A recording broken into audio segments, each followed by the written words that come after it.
Kishilik hayotimizda achchiqimizni keltiradigan, g'azabimizni o'raltadigan nurg'un ishlarga uchrab turamiz. Nurg'un tragediya va fojialar achchiqlik sababli yuz beradi. Açıq kelish har qanday insonda bo'ladigan to'g'ri tabiat bo'lib, insonning ixtiyorligidagi ish emas. Ammo ochiqlanish, ya'ni ochiqning keyniga kirib salmoqlikni yo'qotish va ochiqlanishga sabab bo'ladigan ishlar odam kontrol qila oladigan va dinimizda cheklangan illat. Masalan, yo'llarda mashinalar to'silib qistonchilikda qolgan vaqtimizda ichimiz siqiladi, ochiqimiz keladi. Bu hamma odamda bo'ladigan normal ahvol. Ammo ochiqlanish, ya'ni kaga ochiqimizni keyniga kirib, oldimizdagi kishilarni tillash bu ochiqlanish hisoblanadi. Bu tirishish orqali odam kontrol qilg'ili bo'ladigan dinimiz cheklagan salbiy illat. Bir odam payg'ambar alayhissalomning yoniga berib, "Ey Rasululloh, menga yaxshi ishdan birini tavsiya qilsizlar" dedi. Payg'ambar alayhissalom ochiqlanma dedi.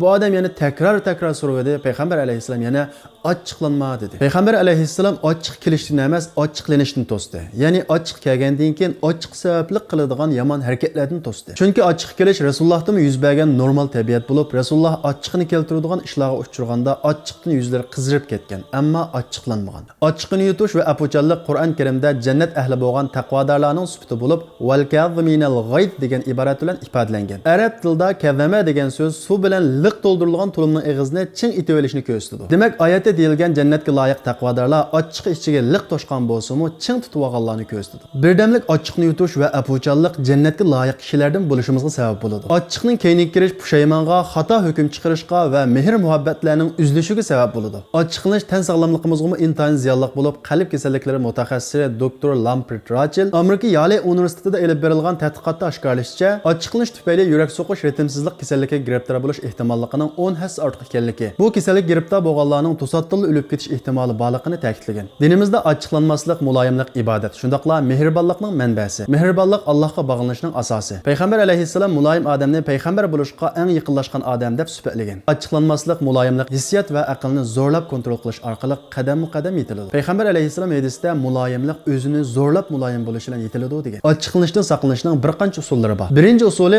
ochiq kelganda holatini o'zgartirish. Payg'ambar alayhissalom barasanlarning ochiq kelgan vaqtda o'ri tug'an bo'lsa o'ltirib olsin. Agar yana yanmasa yetib olsin degan. Ikkinchi sababi jim turib olish. Ochiq kelganda gap qilmay jim turib olish g'azab o'rlashdan saqlab, yomon oqibatlarga sabab bo'ladigan gap so'zlardan saqlaydi. Shuning uchun payg'ambar alayhissalom barasanlarning ochiq kelgan vaqtda jim turib olsin degan. Uchinchi usuli a'udhu billahi minash shaytonir rojim deyish orqali shaytondan panoh tilash. Chunki payg'ambar alayhissalom ochiq gap qilgan odamga buni tavsiya qilgan. To'rtinchi usuli tahorat ilish. Tahorat ilish ochiqni bezishning yaxshi usuli bo'lib, odamni tinchlantiradi. Payg'ambar alayhissalom hadisda g'azab shaytondan, shayton o'tdan, o't suv bilan o'chiriladi degan. Ilmiy tadqiqotlarda yuzni yuvishning odamni tinchlantiradiganligi isbotlangan. 5-chi usuli ochiqni yutishning mukofotini esimizdan chiqarmaslik. Abu Darda payg'ambar alayhissalomga "Menga jannatga kirgizadigan bir ishni ko'rsatib qo'ysizlar" deganda, payg'ambar alayhissalom "Ochiqlanma, sana jannat bor" degan.